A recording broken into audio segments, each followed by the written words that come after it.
لیکن موت سعادت کی وہ موت ہوگی کہ جو ایمان کے ساتھ آئے، ثبات قدمی کے ساتھ آئے.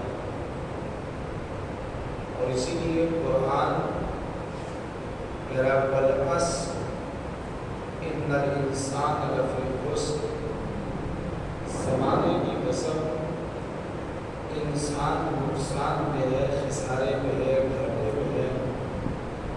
الا الذین آمنوا، مگر نقصان میں وہ انسان نہیں ہے جو صاحبان ایمان میں سے،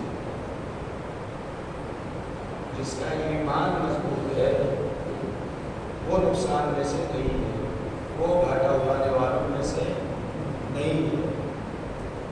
الا الذین آمنوا وعملوا الصالحات، موت آئے اعمال صالحہ پر. ایسا نہ ہو کہ انسان اپنی زندگی گزارے اور اعمال صالحہ کچھ بھی نہ ہو، نہ نمازیں ہو، نہ روزہ ہو، نہ حج ہو واجب اگر ہو چکا ہے، نہ زکوٰۃ ہو، نہ خمس ہو، نہ امر بالمعروف ہو، نہ نہی عن المنکر ہو، اور نبی اور امام کی اگر موجودگی ہو تو جہاد نہ ہو، تو یہ موت سعادت کی موت نہیں ہوگی جس میں اعمال صالح نہ ہو۔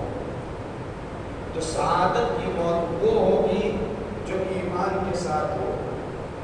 اور سب سے زیادہ انسان کو شیطان گمراہ کرتا ہے، وہ اس کے ایمان کو لے کر گمراہ کرتا ہے، ایمان کو لے کر گمراہ کرتا ہے۔ اس لیے کہ اگر انسان ایمان سے پھسل گیا، ایمان سے انسان نے اگر ہاتھ کو دھو لیا، تو پھر اس کے اعمال کسی کام کے نہیں رہے، پھر وہ اعمال اسے فائدہ پہنچانے والا نہیں ہے۔ ہاں اگر انسان کا عمل کوئی رہ گیا ہے، نہیں کر پایا، وہ بھی مجبوری کی بنیاد پر، جان بوجھ کر چھوڑنے کی بنیاد پر نہیں۔ اور آج کی نسل سے یہ توقع بھی نہیں رکھنا چاہیے کہ ہم نمازیں چھوڑ کر اگر جا رہے ہیں، ہم روزہ چھوڑ کر اگر جا رہے ہیں، ہم حج اگر چھوڑ کر جا رہے ہیں، تو ہماری اولاد یہ چیزیں انجام دے دے گی۔ خود کی تو پرواہ نہیں ہے، آپ کی کیا پرواہ کرے گا؟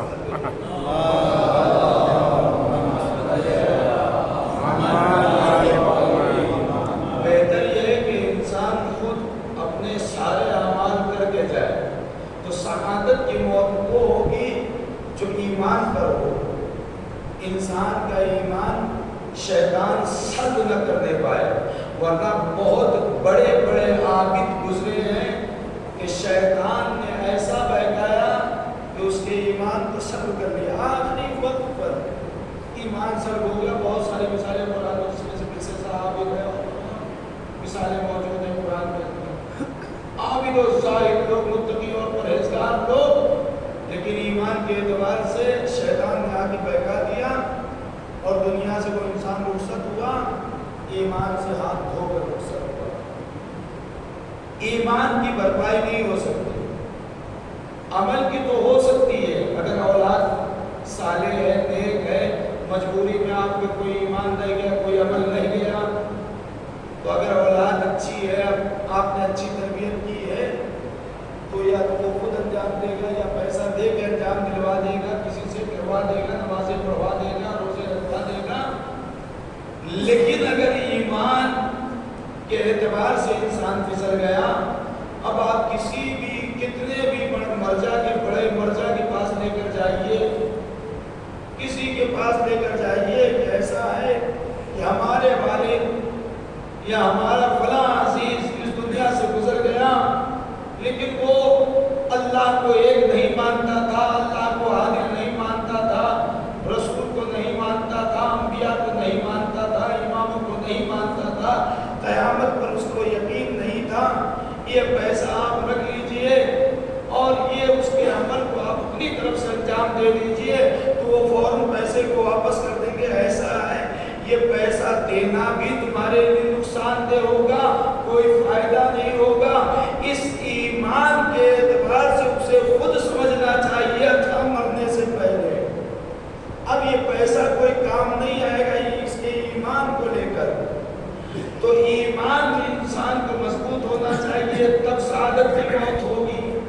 اور اگر واقعاً ایمان پر کوئی انسان مرتا ہے، محبت اہل بیت پر اگر کوئی انسان مرتا ہے، تو محبت اہل بیت پر اگر مر رہا ہے تو معصوم فرماتے، رسول اللہ فرماتے، ماتا شہیدہ، اس کی موت شہادت کی موت ہے۔ ماتا تائبہ، گناہوں سے توبہ کیا ہوا مرا۔ ماتا مغفورہ، یہ مغفور مرا ہے نا۔ تو سعادت کی موت یہ ہوگی کہ انسان ایمان کے ساتھ مرے، انسان اعمال صالحہ کو انجام دے کر۔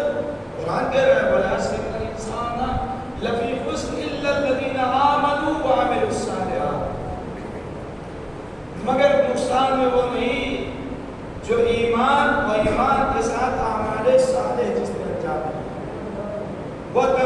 تواصوا بالحق وتواصوا بالصبر، جس نے حق اور صبر کی تلقین کی اس کی موت سعادت کی موت ہو. کیسا بھی موڑ آ جائے حق کا دامن، حق کا راستہ نہیں چھوٹنا چاہیے. چاہے وہ باپ ہو، چاہے وہ اولاد ہو، چاہے وہ رشتہ دار ہو. کہیں ایسا نہ ہو کہ ہم اولاد کا منہ دیکھ لیں، باپ کا منہ دیکھ لیں، رشتہ داری نبھانا شروع کر دیں اور حق کا دامن چھوڑ دیں. نہیں، صبر کی تلقین. یہ دنیا آزمائش گاہ ہے. پروردگار عالم نے قرآن میں کہا ہے ہم تمہارا امتحان لیں گے خوف کے ذریعے. آج ہو رہا ہے اہل فلسطین کا امتحان خوف کے ذریعے ہو رہا ہے، اہل غزہ کا امتحان خوف کے ذریعے ہو رہا ہے، اہل ایران کا امتحان خوف کے ذریعے ہو رہا ہے. ڈرا رہا ہے دشمن نا، لیکن اس خوف میں خدا کا دامن نہیں چھوڑنا. ہم تمہارا امتحان خوف کے ذریعے لیں گے، ہم تمہارا امتحان تمہارے نفس کے ذریعے لیں گے، جان کے ذریعے امتحان لیں گے. امتحان ہو رہا ہے، آپ دیکھ لیجیے امتحان ہو رہا ہے، جان کے کتنے شہید ہو رہے ہیں. ہم تمہارا امتحان تمہارے مال کے ذریعے لیں گے. لگایا تھا بار، کھیتی آمادہ کی تھی، بارش آ گئی، بہت زیادہ بارش آ گئی، کھیتی خراب ہو گئی. اب اس میں ہمارا فریضہ کیا ہے؟ شکوہ کرنے لگے پروردگار تجھے میری ہی زمین ملی تھی، میرا ہی باغ ملا تھا، میرا ہی گھر ملا تھا. تو نتیجہ کیا ہوگا؟ ہم امتحان میں کامیاب نہیں ہوئے، ہم امتحان میں ناکام ہو گئے. اس لیے کہ اللہ نے قرآن میں کہا ہے، یہ سورہ کہف میں پروردگار عالم نے کہا ہے صرف یہ کہہ دینا زبان سے کافی نہیں ہے کہ اللہ ہم تجھ پر ایمان لائے. نہیں، ہم تمہارا امتحان لیں گے. پروردگار عالم نے قرآن میں واضح طریقے سے ہم تمہارا امتحان لیں گے. خوف کے ذریعے امتحان لیں گے، تمہاری جان کے ذریعے امتحان لیں گے، بھوک کے ذریعے ہم تمہارا امتحان لیں گے. ایک وقت فاقہ ہوا، دو وقت فاقہ ہوا، کچھ مل گیا کھا لیا، پھر فاقہ ہو رہا ہے، تیسرے دن بھی فاقہ ہو رہا ہے، پھر چوتھے دن بھی فاقہ ہو رہا ہے. پورے کئی مہینے گزر گئے، ایک ٹائم کھا رہے ہیں، ایک ٹائم نہیں کھا رہے ہیں. بھوک کے ذریعے اللہ تمہارا امتحان لے گا. نتیجہ کیا ہے؟ بھوک کے ذریعے امتحان لے گا پروردگار عالم. فاقے پر صبر کرو. حرام مال کی طرف اپنے قدم کو مت بڑھانا، چوری کی طرف اپنے قدم کو مت بڑھانا، حرام طریقے سے کمانے کی طرف اپنے قدم کو مت بڑھانا. اگر تم نے حرام اکٹھا کرنے کے لیے حرام مال کی طرف قدم کو بڑھا لیا تو تم امتحان میں ناکام ہو گئے، تم امتحان میں فیل ہو گئے، کامیاب نہیں ہوئے. اور اگر انسان امتحان الہی میں کامیاب ہو گیا، فیل نہیں ہوا امتحان الہی میں، تو اسی پروردگار عالم کی طرف سے جس نے امتحان لیا ہے اسی کی طرف سے اس انسان کے لیے بشارت ہے. صبر کرنے والوں کے لیے قرآن بشارت دے رہا ہے. بشارت ہے کہ مصیبتیں آئیں، سختیاں آئیں، آزمائشات آئیں، مصیبتوں میں امتحان الہی میں صبر کا مظاہرہ کیا اور زبان سے ایک جملہ جاری کیا، انا للہ و انا الیہ راجعون. ہم اللہ کی طرف سے آئے ہیں، اسی کی بارگاہ میں ہمیں پلٹ کر جانا ہے. جتنی بھی چیزیں اللہ ہی کی طرف سے آئی ہیں. اگر انسان نے یہ کہہ دیا، صبر کا مظاہرہ کر دیا، تو پروردگار عالم جو رحیم ہے، جو کریم ہے، جو غفور ہے، جو ستار العیوب ہے، وہی پروردگار عالم کسی انسان کو بشارت دے رہا ہے کہ اب تمہارے لیے جنت کی بشارت ہے، تمہارے لیے مغفرت کی بشارت ہے، تمہارے لیے رحمت کی بشارت ہے. تو انسان کی موت، سعادت کی موت اس وقت ہوگی جب ایمان ایمان کے ساتھ آئے، اعمال صالحہ کے ساتھ آئے، تو انسان کی یہ موت سعادت کی موت ہو۔ تو مرنے سے پہلے انسان کو ان باتوں کا خیال کرنا چاہیے۔ مرنے سے پہلے تو یہ انسان کی خود کی ذمہ داری ہے، ایمان مضبوط ہو، اعمال صالح انجام دے۔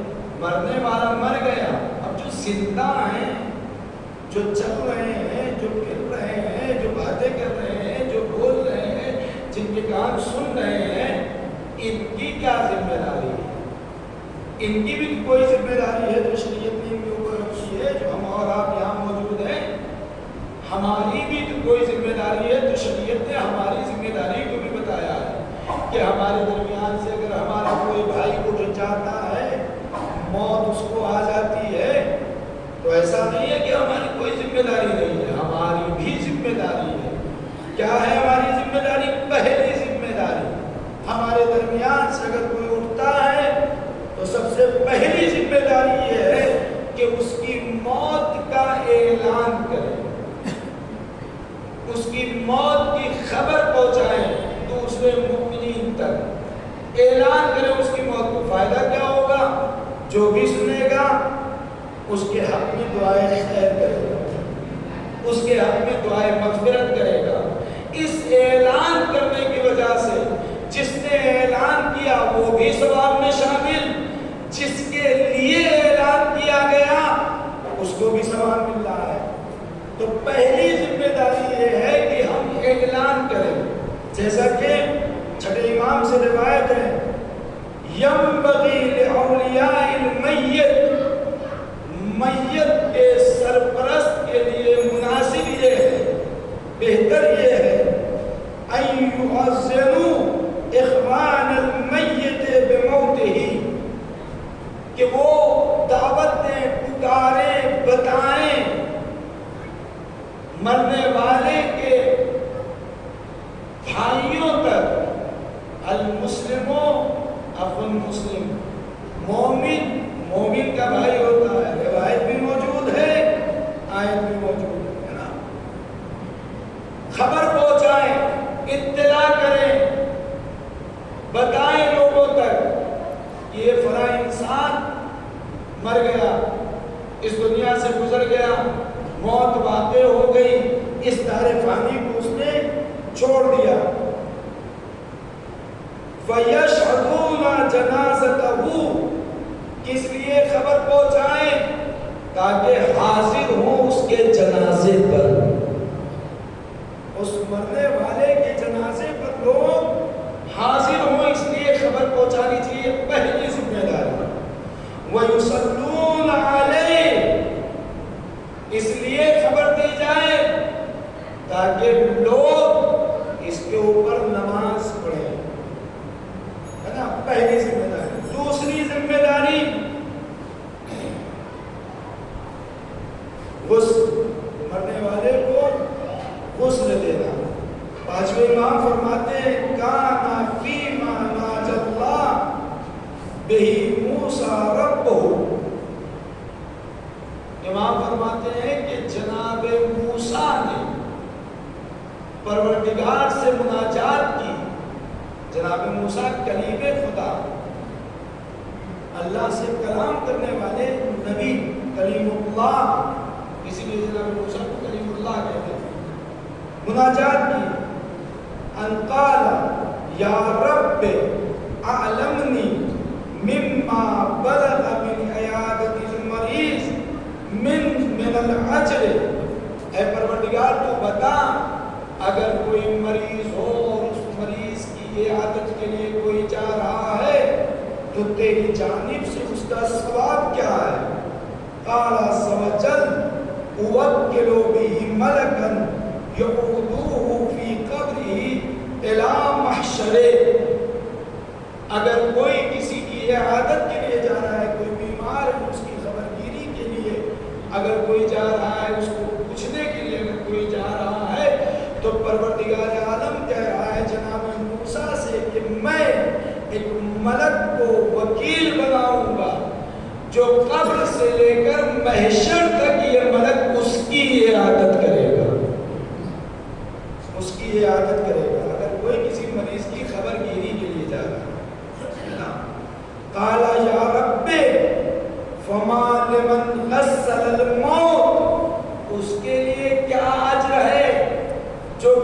میت کو غسل دیتا ہے.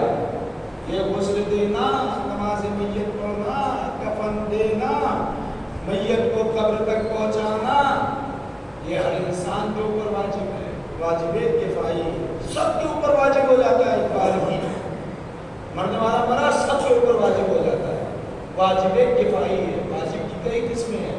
واجب عینی جو ہر ایک کے اوپر واجب ہے، ہر ایک کو انجام دینا ہے، ہر حال میں انجام دینا. جیسے بندگانہ نماز، اور میں عرض کرتا ہوں کہ بندگانہ نماز ایک نعمت ہے پروردگار عالم کی طرف سے. یہ رحمت ہے پروردگار عالم کی طرف سے.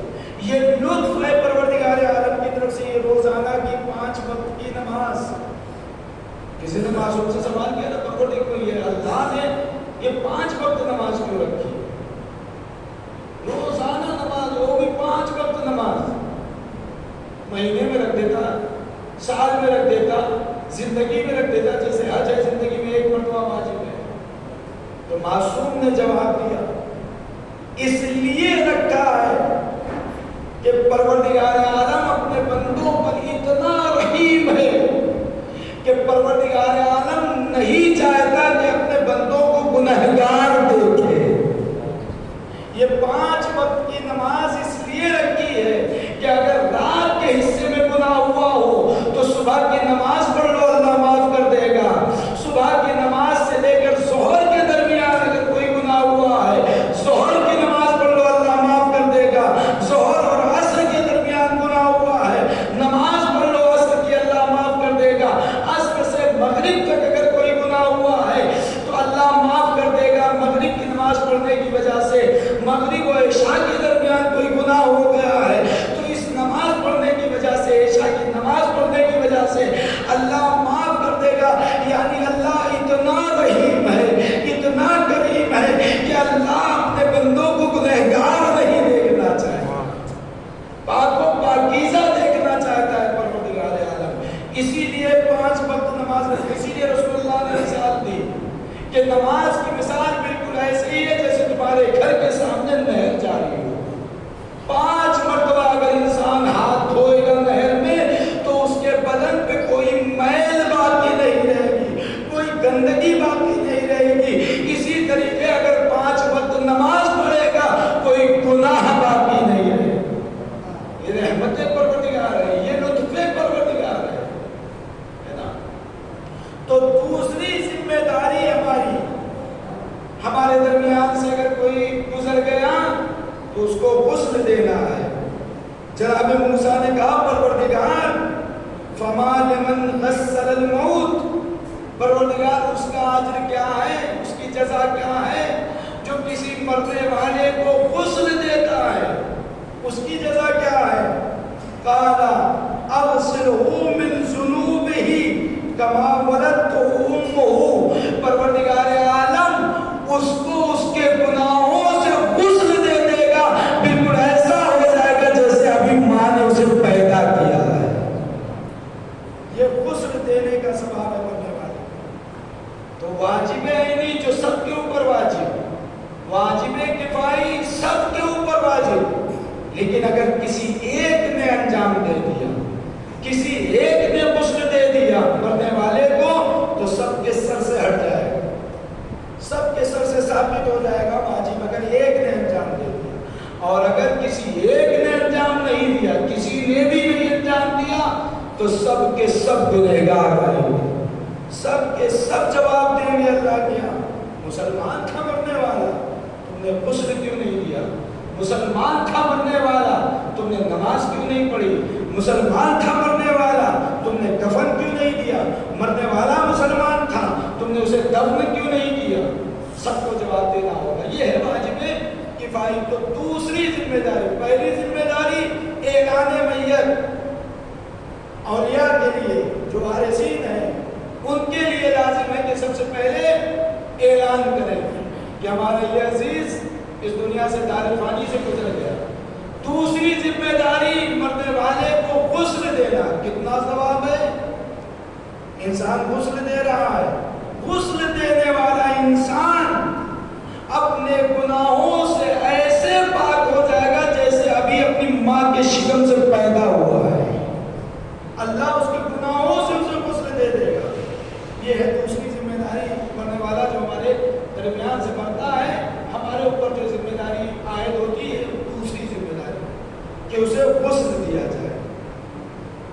تیسری ذمہ داری کفن دینا مرنے والے. زندہ اگر کوئی انسان ہے اس کے پاس لباس نہیں ہے، اسے جو ہم کپڑا دیتے ہیں، کپڑا پہناتے ہیں، اس کو کار خیر کر کے ثواب کے لیے فی سبیل اللہ لباس پہناتے ہیں، اس کا بڑا ثواب ہے. اسی طریقے سے مرنے والے کو جو ہم کفن دیتے ہیں اس کا بھی ثواب ہے. تیسری ذمہ داری ہے کفن دینے کی. زندہ کو جب ہم لباس پہناتے ہیں اس کا کیا ثواب ہے؟ پھر اس کے بعد سوچئے گا کہ مرنے والے کو جو ہم کفن دے رہے ہیں اس کا کتنا ثواب ہے. زندہ کو ہم لباس دیتے ہیں، کیسا چلتا ہے وہ؟ 1 سال چلے گا، 6 مہینے چلے گا، بہت حفاظت سے پہنے گا، 2 سال چلے گا، 3 سال چلے گا، 4 سال چلے گا، ہے نا؟ بہت زیادہ حفاظت کیا 10 سال چلے گا، اس سے زیادہ تو نہیں چلے گا، اتنا ہی چلے گا. لیکن دینا ہے، کرنا ہے. اگر کوئی بے لباس ہے، اس کے پاس لباس نہیں ہو، لباس کی وجہ سے نماز نہیں پڑھ رہا ہے، تو اب تو دینا واجب ہو جائے گا، ہے نا؟ اسے کپڑا پہنانا واجب ہو جائے گا. اور اگر کوئی تہیدست ہے، فقیر ہے، تو ثواباً اس کا دینا ہمارے لیے صدقہ ہے، دینا چاہیے، کار خیر ہے، اچھا کام ہے. تو زندہ انسان کو جب ہم لباس پہناتے ہیں اس کا کیا ثواب ہے؟ معصوم فرماتے ہیں من کسا احدا من فقراء المسلمین ثوبا، جو انسان مسلمانوں میں سے جو فقیر ہیں ان میں سے کسی ایک کو اگر لباس پہناتا ہے، کپڑا دیتا ہے اللہ کے لیے، اعانہ بشیء، یا کسی چیز سے اس کی مدد کرتا ہے، مما یقوتہ، چاہے اس کی کھانے والی چیز ہو، غذا کے ذریعے مدد کرتا ہے، من معیشت وکل اللہ عز وجل بہ 7,000 ملائکۃ یستغفرونہ. اگر آپ نے کسی فقیر کو ایک لباس دے دیا، اس کی غذا کا انتظام کر دیا، تو پروردگار عالم 1 نہیں، 2 نہیں، 7 نہیں، 70 نہیں، 70,000 ملائک کو موکل کر دے گا آپ کے لیے، جو آپ کے لیے استغفار کریں گے. یہ دنیا میں زندہ انسان کو لباس پہنانے کا ثواب ہے، کھانا کھلانے کا ثواب ہے. 70,000 ملائک اللہ کی جانب سے موکل ہوں گے جو اس کے لیے استغفار کریں گے، استغفار کریں گے اس کے لیے، ہے نا؟ لِكُلِّ ذَنْبٍ عَمِلَ إِلَىٰ يُنْفِقُ السُّورُ. اور یہ جو لباس آپ نے پہنایا ہے، یہ جو آپ نے کھانا کھلایا ہے، اس کے عوض جو موکل ہے، جسے اللہ نے جس ملک کو 70,000 ملائکہ کو جو وکیل بنایا ہے، یہ اس انسان کے لیے استغفار کرتے رہیں گے یہاں تک کہ قیامت آ جائے گی، سور پھونک دیا جائے گا، اس وقت تک یہ 70,000 ملائک استغفار کریں گے. تو یہ جو زندہ ہے اسے کپڑا پہنانے کا، اس کی مدد کرنے کا یہ ثواب ہے. جو مر گیا ہے ہمارے درمیان، ہماری ذمہ داری تیسری جو ہے وہ اسے کفن دینا ہے، کفن پہنانا.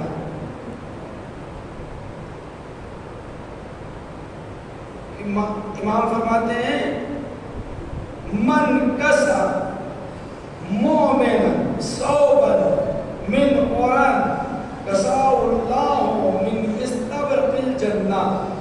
زندہ انسان کو اگر انسان لباس پہنا رہا ہے تو پروردگار عالم اسے جنت کا لباس پہنائے گا، دیب و حریر کا لباس پہنائے گا پروردگار. وَمَنْ كَسَى مُؤْمِنًا ثَوْبًا مِّنْ غِنَاءٍ، اگر کوئی انسان لباس پہناتا ہے ایسے مومن کو کہ جسے ضرورت نہیں ہے، لیکن تحفتاً ہدیتاً آپ کسی مومن کو لباس پہنا رہے ہیں. لم یزل فی ستر اللہ عز و جل ما بقی من الثوب خرقۃ. پروردگار عالم جب تک یہ کپڑا اس کے تن پہ باقی رہے گا، اپنے بدن کو جب تک یہ چھپاتا رہے گا اس کپڑے سے، پروردگار عالم کپڑا پہنانے والے کے عیبوں کو چھپاتا رہے گا، اس کے گناہوں کو چھپاتا رہے گا پروردگار عالم. اگر کسی بے نیاز کو پہنا دیا جسے ضرورت نہیں تو وطن دے دیا، ہدیتن دے دیا، ہے نا. اور اگر کسی کے پاس لباس ہو، اضافی لباس، اور نہ پہنائے کسی کو، الماری کے اندر بھرتا رہے، اکٹھا کرتا رہے، 2-4 مرتبہ پہنا اسے رکھ دیا، نہیں دیا کسی کو، کیا ہوگا؟ معصوم خوش ہوں گے اس سے؟ نہیں خوش ہوں گے، نہیں ہوں گے خوش. مولا سجاد فرماتے ہیں من کان عنده فضل ثوب، اگر کسی کے پاس اضافی لباس ہو، فعلم ان بحضرته بمؤمنا يحتاج اليه فلم يدفع اليه، اور اسے معلوم ہے کہ جو اس کے درمیان موجود ہیں ان میں سے کسی کو ضرورت ہے لباس لیکن نہ دے، اسے نہ پہنائے لباس، اکتبہ اللہ عز و جل من خریہ فی النار، تو پروردگار عالم لکھ دیتا ہے اس کے لیے کہ اس کو منہ کے بل ناک کے جنت میں جہنم میں ڈال دیا جائے. ہے لباس نہیں پہنا رہا،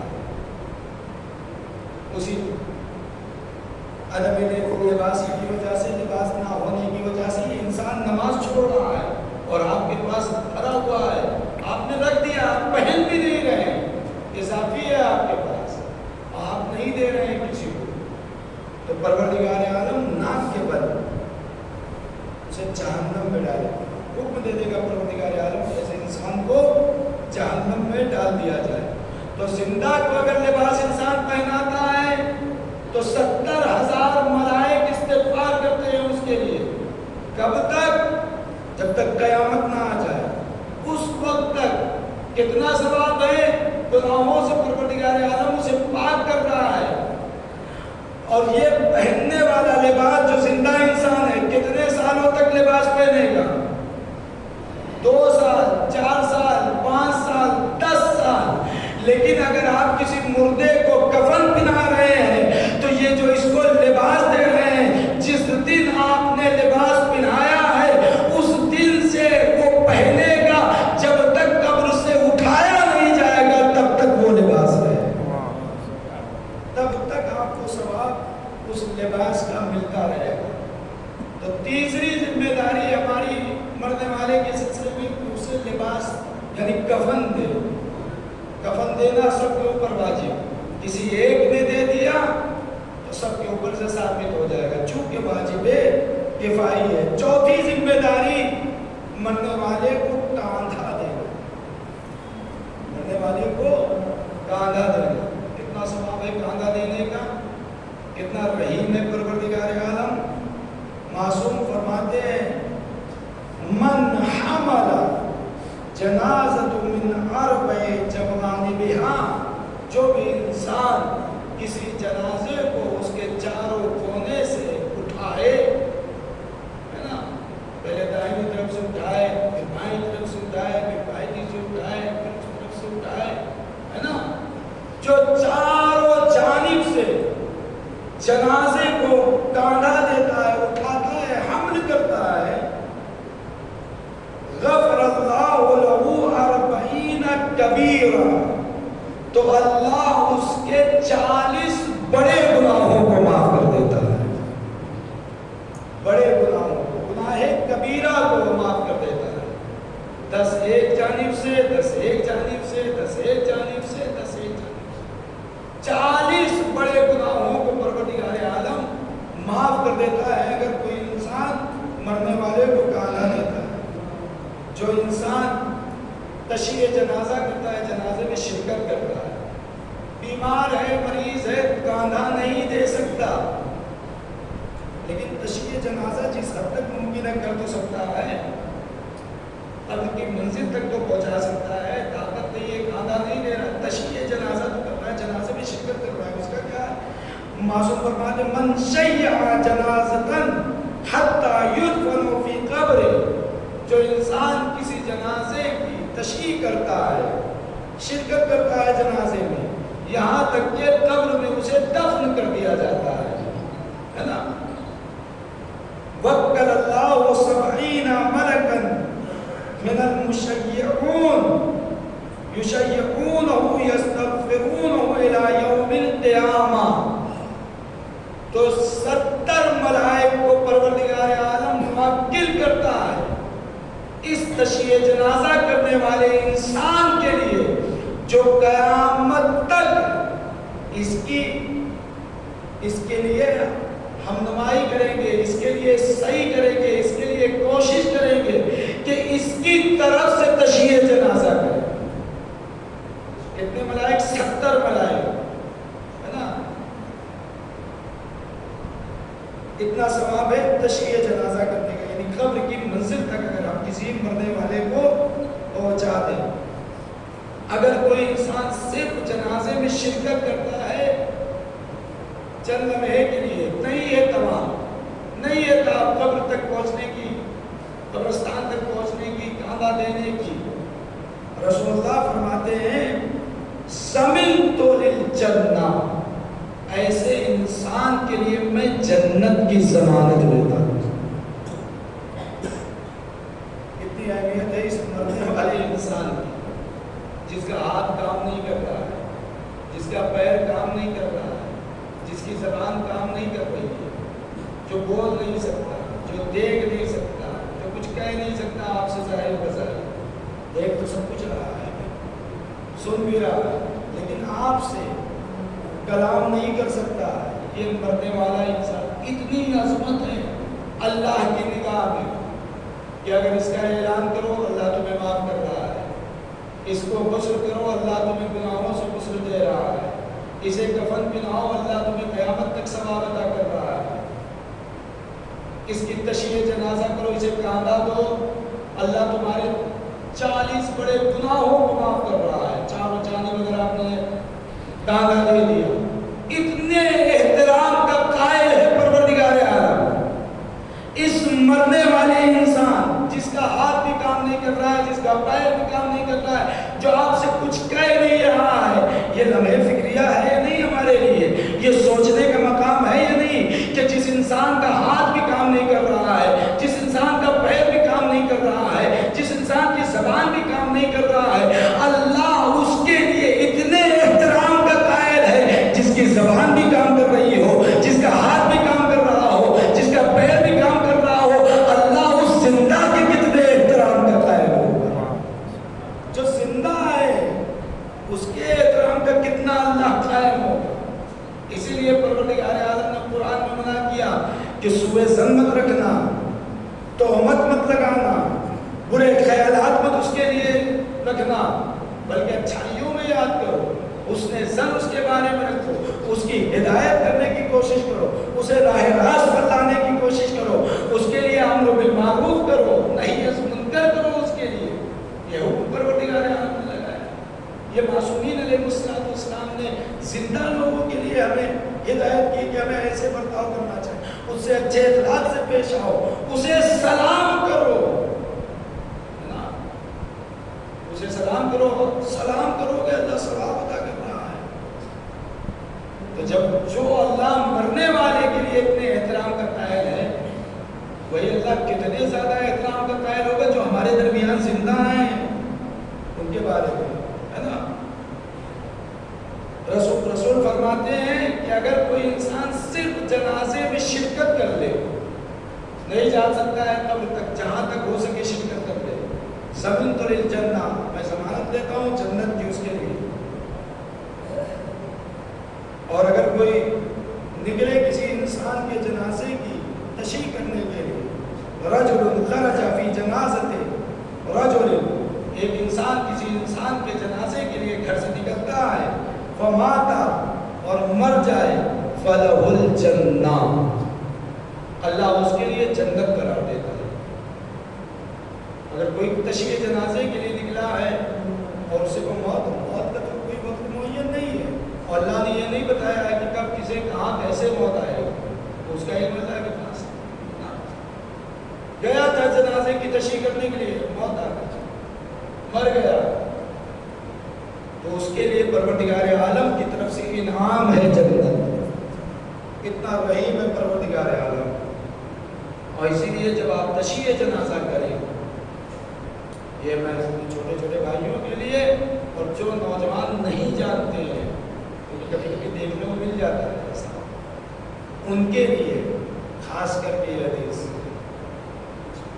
مولا فرماتے ہیں من ضحک علی جنازۃ، جو انسان کسی جنازے پر ہنسے، منع کیا ہے، ہنسنا نہیں ہے کسی جنازے پر۔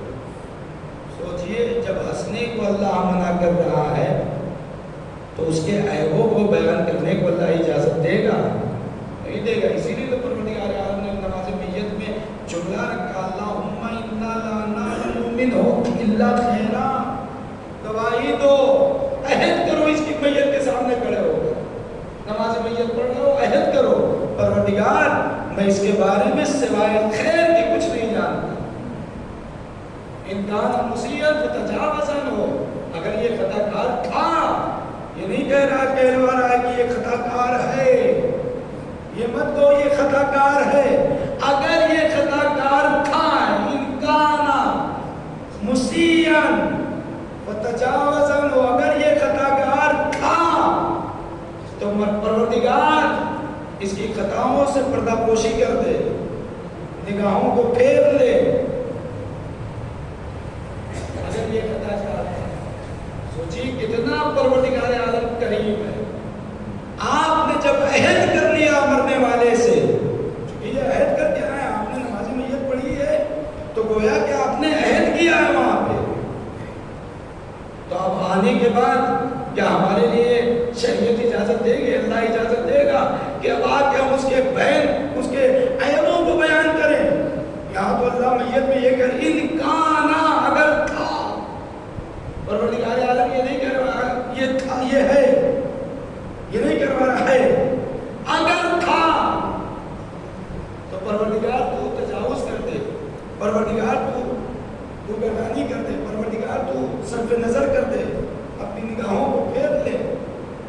تو سوچئے جو اللہ یہ بھی نہیں کہلوانا چاہ رہا کہ یہ گنہگار ہے، بلکہ یہ کہلوا رہا اگر یہ تھا، تو وہ اللہ یہ برداشت کرے گا کہ آپ آنے کے بعد اس کے گناہوں کو بیان کریں، اور جب مردے کے گناہوں کو بیان کرنا اللہ برداشت نہیں کر رہا ہے تو زندوں کے عیب کو بیان کرنا اللہ برداشت کرے گا نہیں بیان۔ تو یہ ہے ہماری ذمہ داریاں، جنازے میں شرکت کریے، ہنسنا نہیں ہے نا۔ احانہ اللہ تعالی، اگر کوئی ہنس رہا ہے کسی میت پر تو اس نے نہ تو میت کے عزیز و اقربا کی احانت کی، توہین کی، اور نہ ہی اس میت کی توہین کی، بلکہ اس سے بڑھ کے اس نے اللہ کی توہین کی ہے۔ اس پہ خیال رکھنا ہے کہ مرنے والا ہمارے درمیان سے جب گزرتا ہے اور ہم تشییع جنازے میں شرکت کرتے ہیں تو ہمیں اس کی احانت، اس کی میت پر جب ہم جس وقت شرکت کر رہے ہیں تو ہمیں ہنسی سے پرہیز کرنا ہے، اس لیے کہ اس ہنسی کو اللہ برداشت اہل بیت اطہار علیہ السلام برداشت نہیں کر رہے، تو ہمارے درمیان اگر ہم زندہ ہیں تب بھی ہماری ذمہ داری ہے، کیا ہے؟ ایمان میں سے بات قدمی، اعمال صالحہ، یہ ہماری ذمہ داری ہے، ورنہ ہم خسارت پہ ہیں، ہم نقصان پہ ہیں۔ جب انسان مر جاتا ہے تو جو زندہ بچے ہیں ان کی ذمہ داری ہے کہ وہ اعلان کریں، ان کی ذمہ داری ہے اسے غسل دے، ان کی ذمہ داری ہے اسے کفن دے، ان کی ذمہ داری ہے اسے کاندھا دے، ان کی ذمہ داری ہے جو لوگ زندہ ہیں کہ اس کی تشییع جنازہ دیں، ان کی ذمہ داری ہے کہ انہیں قبر کی منزل تک پہنچائیں۔ دامن وقت میں گنجائش نہیں ہے، یہ قبر مرنے والے کے لیے گھر ہے قیامت تک کا، اگر دنیا والوں کے لیے انسان گھر بناتا ہے تو اسے اللہ ثواب عطا کرتا ہے. جب تک گھر باقی ہے، جب تک لباس باقی ہے تو اللہ ثواب دیتا رہے گا اسے. جتنی مرتبہ اس لباس میں نماز پڑھے گا، جتنی مرتبہ اس گھر میں نماز پڑھے گا، جب تک گھر باقی ہے ثواب ملتا رہے گا. آپ نے مرنے والے کے لیے جو گھر بنایا ہے یہ چند سالوں کے لیے نہیں بنایا ہے، یہ گھر قیامت تک کے لیے. جب تک مردہ اٹھایا نہیں جائے گا تب تک ثواب ملتا ہے. اس مرنے والے کے لیے جو آپ نے گھر بنایا یہ ہم سب کی ذمہ داری ہے. بس اس پہ ہمیں توجہ کرنا ہے. ہر انسان کو موت کا مزہ، موت کا ذائقہ چکھنا ہے. موت سے کسی کو فرار نہیں ہے. ہر انسان کو موت آنی ہے، لیکن سعادت کی موت جب ایمان کے ساتھ ہوئے، سعادت کی موت وہ ہوگی جب اعمال صالح کے ساتھ ہے. اس لیے کہ قرآن واضح بیان کر رہا ہے. آپ سورہ 3 دیکھ لیجیے اور اس کا دیگر مقامات قرآن مجید میں آپ اٹھا کے إلا الذين آمنوا وعملوا الصالحات إلا الذين آمنوا وعملوا الصالحات إلا الذين آمنوا وعملوا الصالحات ولا إن الإنسان لفي خسر. زمانے کی سب انسان نقصان میں ہے. إلا الذين آمنوا وعملوا الصالحات، لیکن نقصان وہ نہیں ہے جو ایمان کے ساتھ اعمال صالح وہ نقصان نہیں ہے. تو سعادت کی موت وہ ہوگی جو ایمان کے ساتھ محبت اہل بیت میں ہے. محبت اہل بیت میں اگر موت آتی ہے تو سعادت کی موت ہے. ماتا شہیدہ کی موت ہے، ماتا مغفورہ کی موت ہے، ماتا طائبہ کی موت ہے. مغفور مرے گا، طائب مرے گا، شہید مرے گا. یہ موت ایمان کے ساتھ اگر. اور شیطان انسان کے ایمان کو سلب کرنے کی آخری وقت تک کوشش کرتا ہے. آخری وقت میں بھی شیطان آتا ہے بہکانے کے لیے انسان، چونکہ بھلا ہوا دشمن ہے. سورہ یاسین میں بھی ہم رہ کرتے ہیں یہ شیطان انسان کا بھلا ہوا دشمن ہے. آپ نماز پڑھنے جائیں گے تو شیطان کوشش کرے گا آپ نماز سے دور ہو جائیے، لیکن اللہ کی کوشش یہ ہے کہ آپ اپنے گناہوں سے پاک ہو جائیے. آپ ایک دم گنہگار نہ رہیے. اللہ کی کوشش یہ ہے. تو شیطان کی کوشش یہ ہے کہ شیطان آپ کو گناہوں میں مبتلا کر دے، آپ کے اعمال سے آپ کو روک دے، آپ کے ایمان کو سلب کر دے. اب ہمیں سوچنا ہے ہمیں کس کی کوشش پر چلنا ہے. شیطان کی کوشش پہ عمل کرنا ہے یا رحمان کی کوشش پہ؟ رحمان کی کوشش پہ عمل کریں گے کامیاب ہوں گے. شیطان کی کوشش پہ عمل کریں گے دنیا بھی خراب، آخرت بھی خراب. بس بات کو تمام کیا. مرنے والا مرد مومن، مرنے والا نمازی، مسلسل نمازوں میں شرکت کرنا، یہاں تک کہ جب تک وہ بیمار نہیں ہوئے، شدید بستر نہیں پکڑا، تب تک وہ مسجد میں حاضر ہوتے رہے، نماز پڑھتے رہے.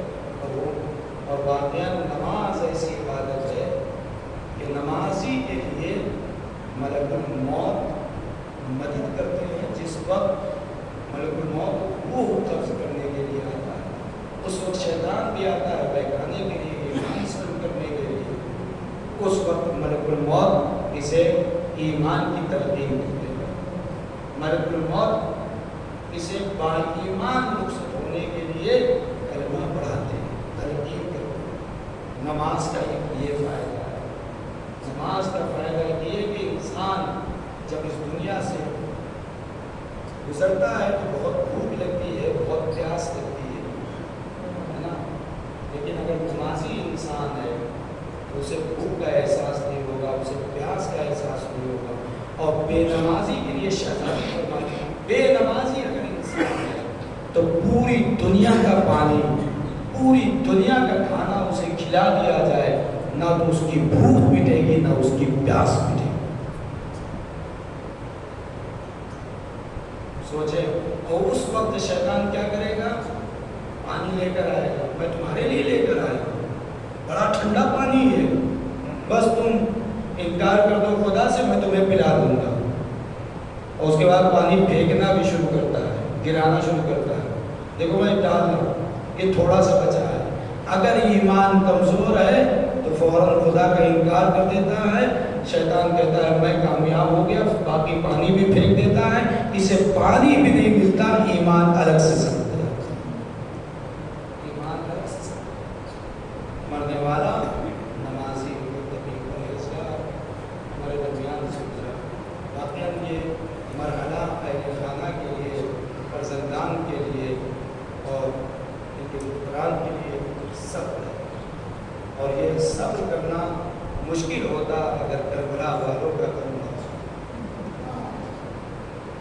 کربلا والوں کا غم, جو بھی مرحلہ ہو, کربلا والوں کا غم ہمارے لیے مداوا ہوتا ہے. ہاں آزاداروں, مرحوم اس دنیا سے گزرے, پورا سماج, پورا معاشرہ, پورے رشتہ دار, پورے عزیز و اقارب اور بیٹے موجود تھے, جوان تھے بیٹے. اپنے باپ کو بیٹوں نے کاندھا دیا. بڑی شان و شوکت کے ساتھ باپ کا جنازہ اٹھایا. بڑی شان و شوکت کے ساتھ باپ کی نماز ہوئی. بڑی شان و شوکت کے ساتھ جنازہ قبر کی منزل تک پہنچا. بڑے احترام کے ساتھ مرحوم کے جنازے کو قبر کی منزل تک پہنچایا اور قبر میں اتارا گیا. اس لیے کہ سماج موجود تھے, اس لیے کہ مسلمان موجود تھے, اس لیے کہ محبان اہل بیت موجود تھے, اس لیے کہ بیٹا موجود تھا. لیکن میں صبر کے لیے مرحوم کے فرزندان سے کہوں گا, ایک فرزندان تم بڑے خوش نصیب ہو, تمہارے بابا کا جنازہ بڑی شان و شوکت کے ساتھ اٹھا. تمہارے بابا کا جنازہ اٹھا تو تم نے کاندھا دیا, لیکن ذرا کربلا